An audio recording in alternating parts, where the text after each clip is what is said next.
We here at Calvary Chapel, Kaneohe, believe that we are living in the last days, that the return of the Lord is nigh, even at the door. And actually, that's why 2 weeks ago, we began a mini-series of sorts on why it is that the rapture of the church of Jesus Christ must happen before the 7-year tribulation.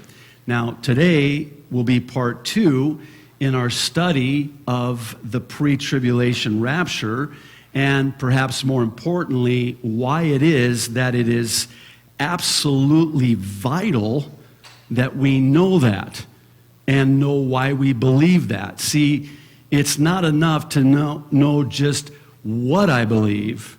I need to know the why behind the what of what I believe. Now, I gave you 2 weeks ago an acronym using the first letter in the word rapture, and we created 7 reasons why the rapture must happen before the 7-year tribulation. I'll give them to you again. By the way, for those of you that are interested, you can go online to our website at calvarychapelkaneohe.com, and everything that you see here on the screen, minus the graphics, is in a downloadable PDF file that you can download and print out. It has all the notes, references, scriptures, etc. So, beginning with R in our acronym for the word rapture, the reason why the rapture must happen before the 7-year tribulation is because of the revelation to us. A, the effect upon us. P, the purity of us. T, the trumpets for us. U, the uniformity with us. And R, the responsibility on us. And then lastly, E, the encouragement from us. Now, last week in part 1, we looked at the first reason, and it was because of the revelation to us. You, last week, I don't know if you realize this or not, but you got a crash course in the book of Revelation. I mean, in just a short, amount of time, you learned more about the book of Revelation that you could have ever imagined, because it is such an easy book to understand, contrary to popular belief. Now, the second one that we're going to look at today is the A, the effect upon us. To do that, I'm going to have you turn in your Bibles to the Gospel of Matthew and the 24th chapter. We'll begin in verse 36, and you can follow along with me as I read through to verse 44. This is known as the Olivet Discourse. Jesus is really teaching and even preaching, and it's in the context of the last days. And in response to a question asked by the disciples when they queried Jesus about what would be the signs of the end of the age. In other words, what will the world look like prior to your return? And so Jesus answers. He begins by saying that there'll be rumors of wars, nation rising against nation, kingdom against kingdom. There'll be famines and earthquakes in diverse places, and he likens them unto birth pains. Now in verse 44, he goes on to say that no one knows about that day or hour, not even the angels in heaven, nor the Son, but only the Father. As it was in the days of Noah, so it will be at the coming of the Son of Man. For, verse 38, in the days before the flood, people were eating and drinking, marrying, and given in marriage up to the day Noah entered the ark. And they knew nothing about what would happen until the flood came and took them all away. That is how it will be at the coming of the Son of Man. 2 men will be in the field. One will be taken and the other left. 2 women will be grinding with a hand mill. One will be taken and the other left. Therefore, verse 42, keep watch, because you do not know on what day your Lord will come. But understand this, if the owner of the house had known at what time of night the thief was coming, he would have kept watch and would not have let his house be broken into. So you also must be ready, because the Son of Man will come at an hour when you do not expect him. Actually, verse 45, we're going to read all the way through to the end.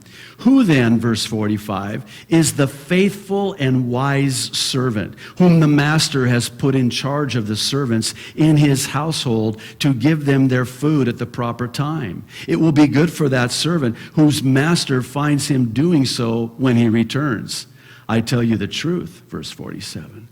He will put him in charge of all his possessions. But suppose that servant is wicked and says to himself, my master is staying away a long time. And he then begins to beat his fellow servants and to eat and drink with drunkards. The master of that servant will come on a day when he does not expect him, and at an hour he is not aware of. He will cut him to pieces and assign him a place with the hypocrites, where there will be weeping and gnashing of teeth. Wow. Okay. Jesus, in describing what the world will look like and be like at the time of the rapture, is clearly talking about a pre-tribulation rapture. Here's why. A pre-tribulation rapture affects me by causing me to be watching for the day and the hour, whereas with a mid- or post-tribulation rapture, I can calculate the day and the hour. I mean, you don't have to be a rocket scientist to do the math. If I'm going to be raptured in the middle of the 7-year tribulation, well, then I can do the calculations and realize that there's 3.5 years left. There's 7 years from the time that the 7-year agreement was confirmed, that covenant, Daniel 9:27. In other words, you set in motion a specific and clear timeline. And so instead of watching for the day and the hour, you can calculate the day and the hour. If you place the rapture anywhere but at the beginning of the 7-year tribulation, then it's not going to be as unexpected as a thief in the night would be. See, Jesus is likening his return, his taking away one left in the field, as a thief in the night. Now, I've never had a thief call me and say to me, I'm going to rob you at the hour of 2 o'clock a.m. Is that a good time for you? Be expecting me. I know that's silly, but I think it makes the point, argues the case, that if the rapture is anywhere but at the beginning of the 7-year tribulation, it has a profound effect on me. And really, if you think about it, that was the effect in Noah's day. I want to encourage you, for those of you who are interested, do a study on the comparisons of our day with what it was like in Noah's day.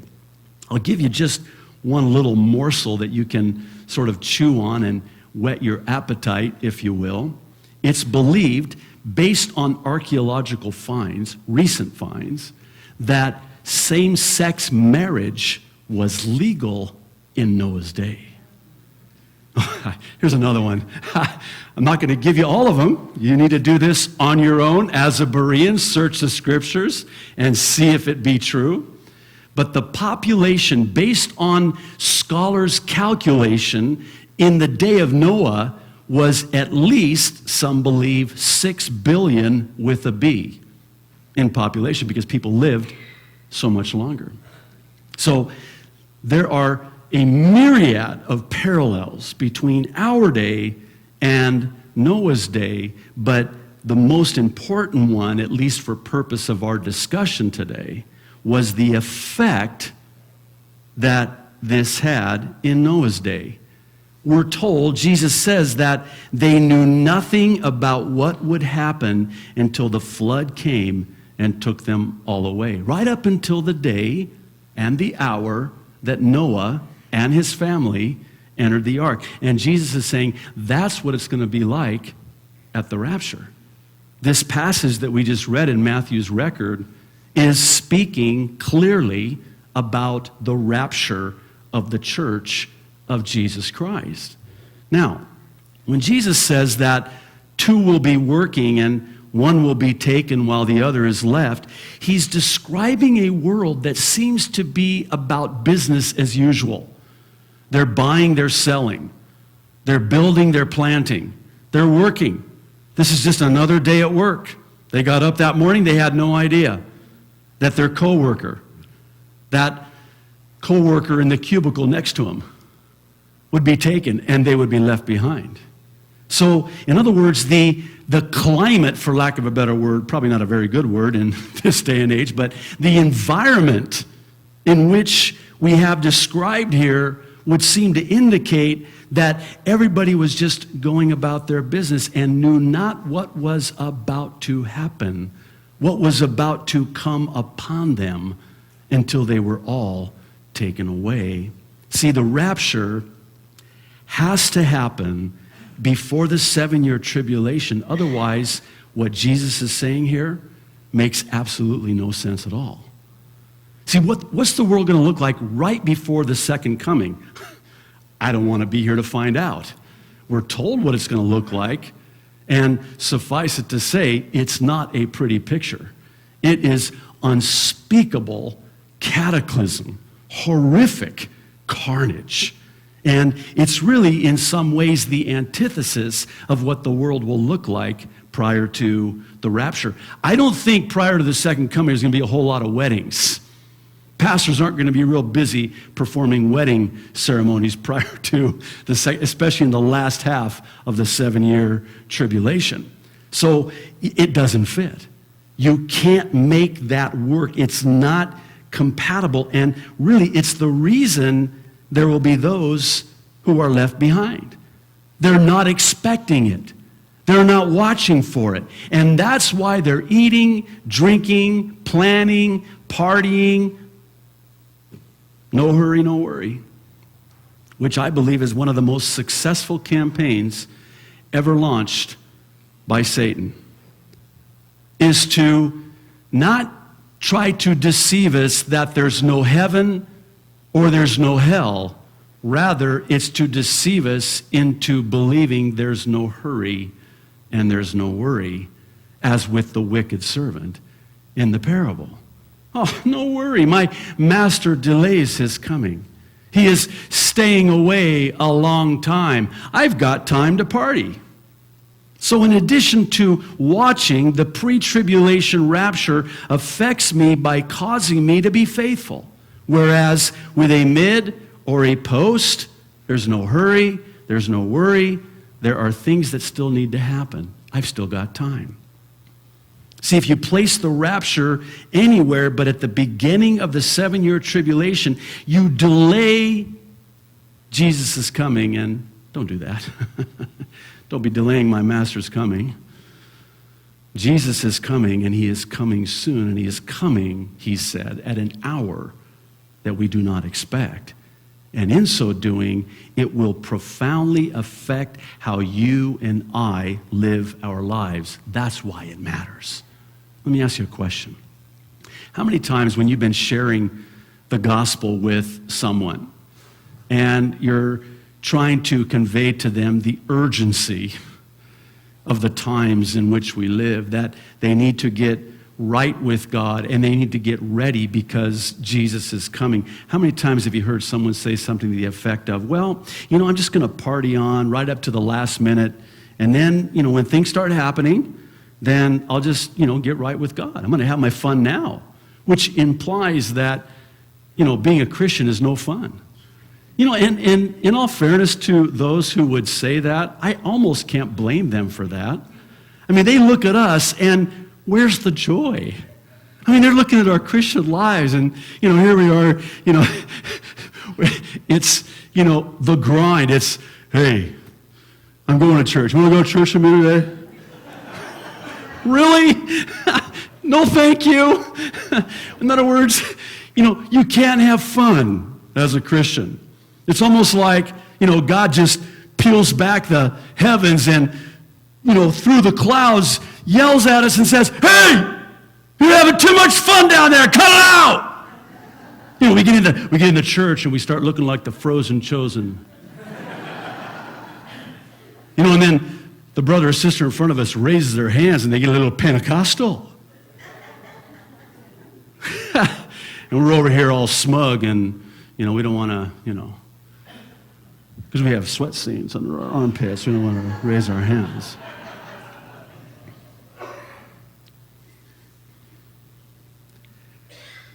Sadly,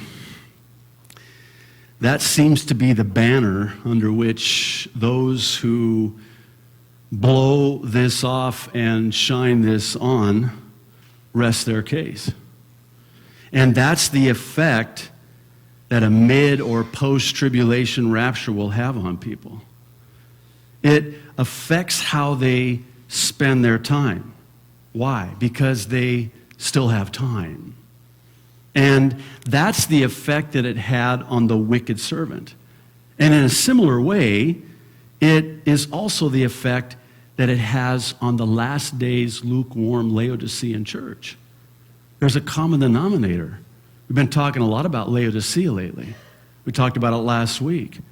And the common denominator is that both a carnality and a brutality have gutted out the urgency of the priority of eternity. After all, I've still got time. There still needs to, the temple needs to be rebuilt. The covenant needs to be confirmed. And you can go on and fill in all the blanks. There's so many things that really need to start happening in order for the rapture to come. And in so doing, you've delayed the master's return. Conversely, it's the opposite effect on the faithful servant, and similar in many ways to the effect that it had on the last days faithful church, the church of Philadelphia. The only church next to Sardis of the 7 churches in Revelation chapters 2 and 3 that did not receive a rebuke from the Lord. The Sardis church was the persecuted church. Pardon me, not Sardis, Smyrna, pardon me. Sardis got rebuked, trust me, okay? Smyrna was the persecuted church. Philadelphia, the church of brotherly love, no rebuke. They were the faithful remnant.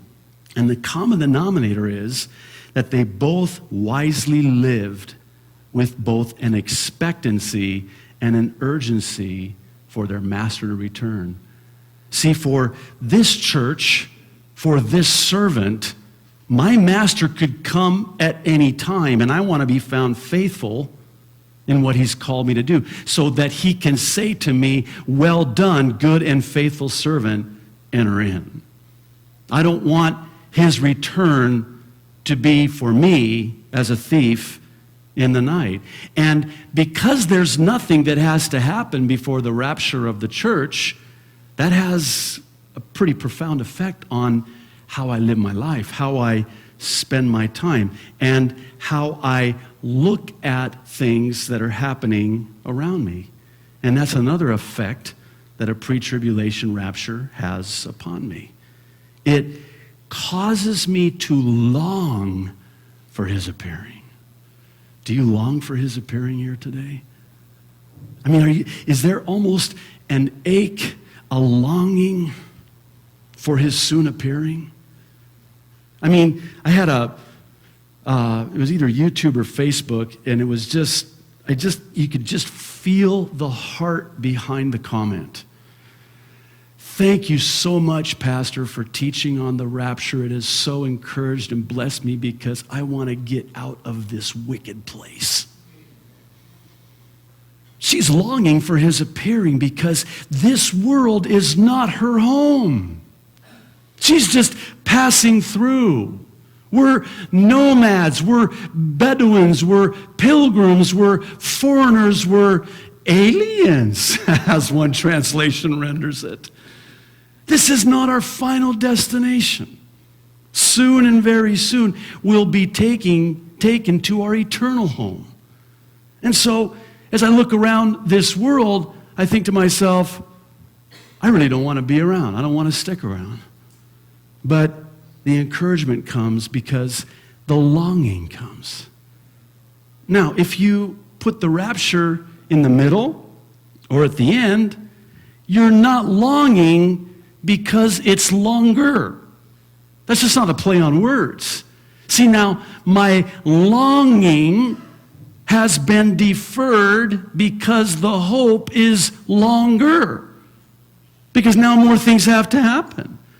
And if you place the rapture anywhere but at the beginning of the 7-year tribulation, then again, certain prophecies have to be filled. I don't want to get my hopes up. The proverb says, a hope deferred makes a heart sick.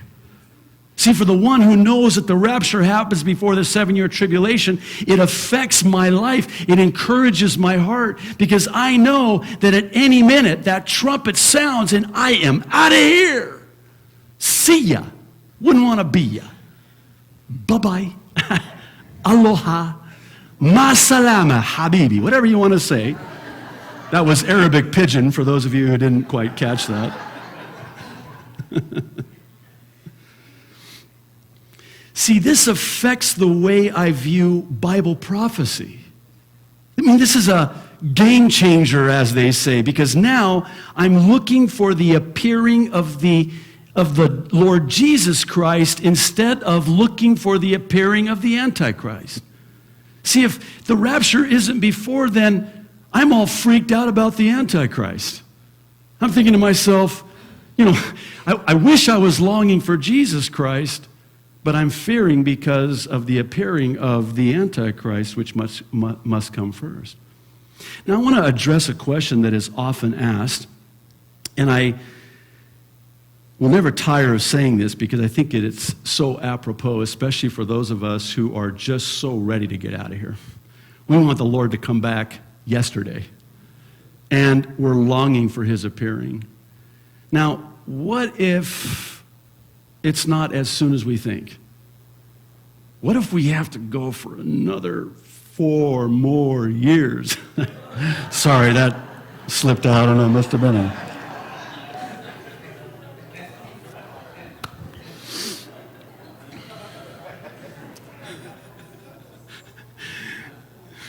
Oh my, it's a gift. What if the rapture isn't for another several years? What if it's not for another 10 years? Listen, I want to live my life as ready for the rapture if it were today as I would be if it's not for 10 years from now. And here's why I say that, and here's why I believe that, and here's why I live that, by the way. I've got nothing to lose. I can't imagine in my wildest imagination that anybody at the rapture, after the rapture, is going to say to themselves, I wish I didn't live my life the way I did, waiting for the rapture. I wish I'd have partied more. I wish I'd have worked more. I wish I would have laid up more treasures here on earth instead of in heaven. I've never had anybody wish that they didn't live for the Lord at the end of their lives. As a pastor, I've had occasion to be at many a bedside of someone who was about ready to take their last breath here and their first breath in eternity. And without exception, there's never been the remorse of, I wish I would have spent more hours at the office. No, it's, I wish I would have spent more time with the Lord and with my family and serving in the ministry. There's just a sense of, when I hear a man of God, as I did once, say to me, and this is someone whom I just looked up to, and say to me that my only regret is that I didn't spend more time in prayer. Thinking, you didn't pray enough? If you didn't pray enough, here's a man of prayer. You didn't pray enough? I am so, just shoot me now, man. You gotta be kidding me. Do you know that there is a crown in store for those who long for his appearing? 2 Timothy chapter 4, verse 8. Now, Paul says, there is in store for me the crown of righteousness, which the Lord, the righteous judge, will award to me on that day, and not only to me, but also to all who have longed for his appearing. There's a blessing in store. There's a crown of righteousness in store for you, because you are longing for his appearing. You are watching for his appearing. You are ready for his appearing. One last thing. If there's no pre-tribulation rapture, the effect it will have upon me is that now I won't be longing because his appearing has been prolonged, and it will affect how I see certain things that are beginning to happen in the world, because I'm viewing these prophecies through a different lens. See, Luke 21:28 has to be ripped out of my Bible, because Jesus said, when you see these things begin to come to pass, then look up and lift up your head, because your redemption draweth nigh. Now, if I'm a mid-tribulation rapture believer or a post-toasty rapture believer at the end of the tribulation, then I can't read Luke 21:28 and have it make any sense.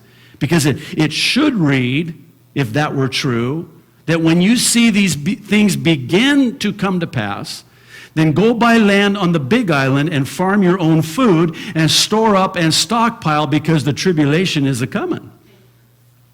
Jesus isn't a-coming. My redemption isn't drawing near. The tribulation is drawing near. He's not coming to take me away. I need to button up instead of look up. I need to hunker down instead of lifting my head up.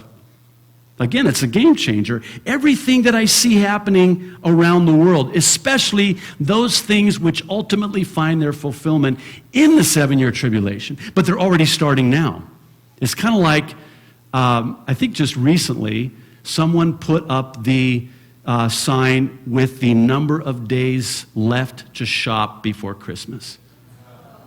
I'd like to find out who that person is, because that is just wrong. It's August. That's wrong. Now, if the signs are already up for Christmas, I know Christmas is near. But I know that Thanksgiving is nearer. Let me say the same thing a different way. If everything is already being decorated, the world is already being decorated with the signs of the 7-year tribulation, and Thanksgiving comes before Christmas like the rapture comes before the tribulation, then how much closer is the rapture? It affects the way that I see things in the world. My worldview is skewed, for lack of a better way of saying it. And when I hear breaking news like that which we had just a couple of days ago last week, I don't see it the same way. I don't view it the same way. Did you hear about this? According to one news source, we're one step closer to embedding computer chips into people with a new technological breakthrough.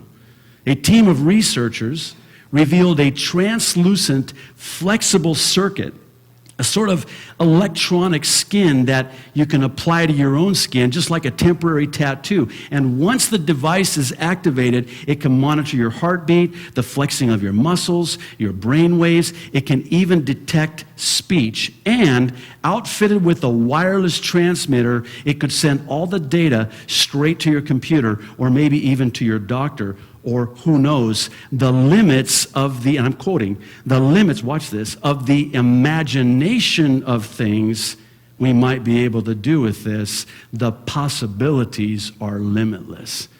You know what it says about Noah's day? That the imagination was continually wicked. And they were inventing more things in Noah's day. And that's the word translated in many of our translations from the original Hebrew in the Old Testament. Now let's just say hypothetically that I don't really believe that the rapture is before the 7-year tribulation, and then I see some news story like this, and I'm, kind of connecting the dots with the Verichip, this, FDA approved the implanting of a computer chip the size of a grain of rice, injected just with a needle into human beings. The FDA, 2004. What now, 7 years ago. So, but that just, you can retrieve information from the chip, but this apparently retrieves information from your brain. Oh, how convenient. Revelation chapter 13. I'm sitting in front of my computer. I got my hand on the mouse, and I've got this little electronic skin or implanted within, and the mouse just reads. I don't need my user ID that I keep losing or my password, because it just reads it off of the chip. And the chip reads it off of what I want to, do. I don't even have to click the mouse anymore. Oh, and that webcam that you have, that they're all spying on you on your laptops and your computers. I'm just kidding. Not really. They might be. You never know. Put a piece of tape over it just to be sure. But until you Skype, then you can take it off. But I know, I just freaked a lot of you out just there, right? But the camera reads the electronic device on the forehead, and we're told that the Antichrist will use this technology, or a combination of something similar to this technology with the technology that's already there, and he'll force all, great and rich and poor alike, to accept this mark in the forehead and in the forehand if they want to buy and sell. Now, if I'm one who doesn't believe that the rapture comes before the 7-year tribulation, then I'm ordering my next computer without a camera on the thing.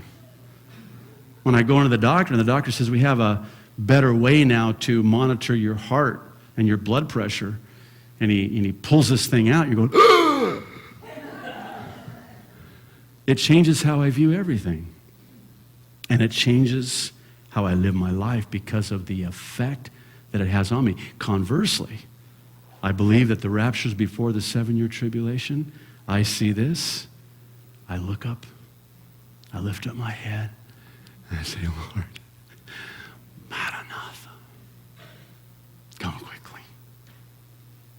I'm not going to be around for this.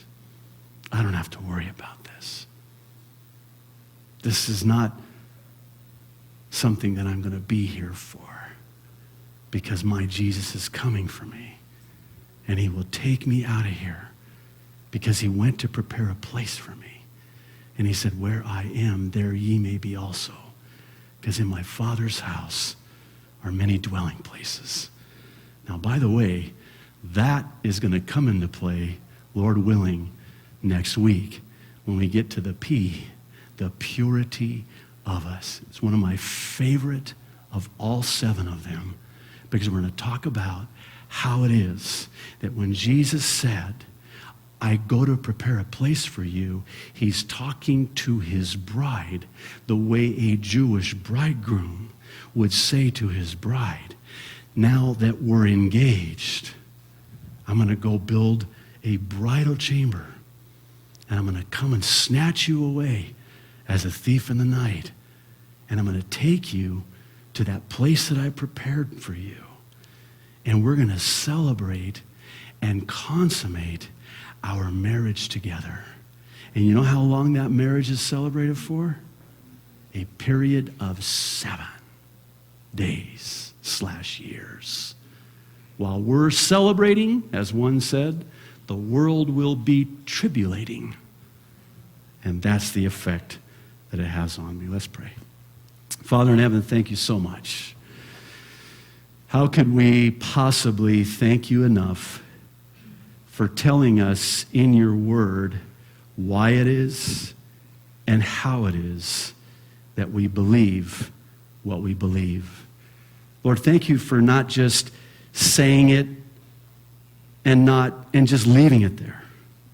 Lord, thank you that you've given us something to hang on to, a hope to hang on to, a reason for that hope.